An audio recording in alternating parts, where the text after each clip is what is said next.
بنایا۔ وقت اجازت نہیں دیتا کہ میں لمبی چوڑی تقریر کروں، میں تو 1 منٹ تقریر کرنے کا قائل ہوتا ہوں۔ میں کہتا ہوں اگر 5 منٹ ہے تو 5 مقرر 1 منٹ لگا لیں۔ چل جناب کنونشن سینٹر اسلام آباد میں وہاں بھی میں نے 2-2.5 منٹ حاضری لگائی، تو اب نماز جنازہ پڑھنے کے لیے آئے ہیں۔ میں ایک بات عرض کرتا ہوں، نماز جنازہ کے موقع پر آپ نے یہ صفحے کیوں بنائی ہوئی ہیں؟ صفوں کے بغیر بھی نماز جنازہ پڑھ لیا جائے تو وہ بہتر ہے۔ نماز پڑھتے ہیں رب کے لیے، نماز پڑھنی ہے تو صفحے بنانے کی ضرورت کیا ہے؟ رب کے آگے جھکنا ہے، صف کے بغیر جھک جاؤ۔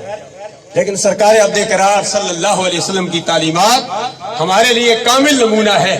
ہم نماز پڑھتے ہیں، نماز جنازہ پڑھتے ہیں، صفحے بناتے ہیں، کندھے کے ساتھ کندھا ملاتے ہیں، دائیں کندھا بھی ملاتے ہیں، بائیں کندھا بھی ملاتے ہیں۔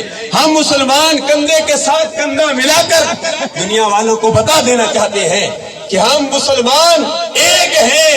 ہم تاجدار مدینہ صلی اللہ علیہ وسلم کا ایک جھنڈا جو سب جھنڈا ہے، اور سب سے گنبد والے آقا امام الانبیاء علیہ تحیت و ثنا، جو ہم مسلمانوں کے سربراہ ہیں، ہم امام الانبیاء علیہ تحیت و ثنا کی سربراہی میں مسلمان متحد ہیں، اور ایک دوسرے کے ساتھ کندھے کے ساتھ کندھا ملا کر ہم محبتیں تقسیم کر رہے ہیں۔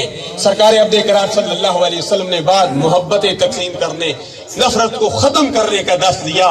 جب ہم نماز جنازہ یا نماز پڑھتے ہیں، آخر میں سلام پھیرتے ہیں، دائیں طرف والوں کو بھی کہتے ہیں کہ تم پر بھی سلامتی ہو، بائیں طرف والوں کو بھی کہتے ہیں تم پر بھی سلامتی ہو۔ یہ سب کچھ کہنے کے باوجود مسلمانوں میں انتشار کیوں ہے؟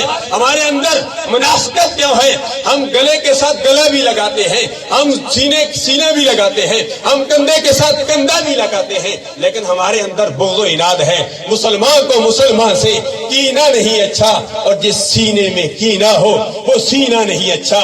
ضرورت اس امر کی ہے کہ ہم سب امام الانبیاء علیہ تحیت و ثنا کی تعلیمات پر ہم ایک ہو جائیں۔ ہم ایک ہو جائیں گے تو اس ملک پاکستان ہی میں نہیں بلکہ پورے دنیا میں نظام مصطفیٰ صلی اللہ علیہ وسلم کا نفاذ ہو جائے گا۔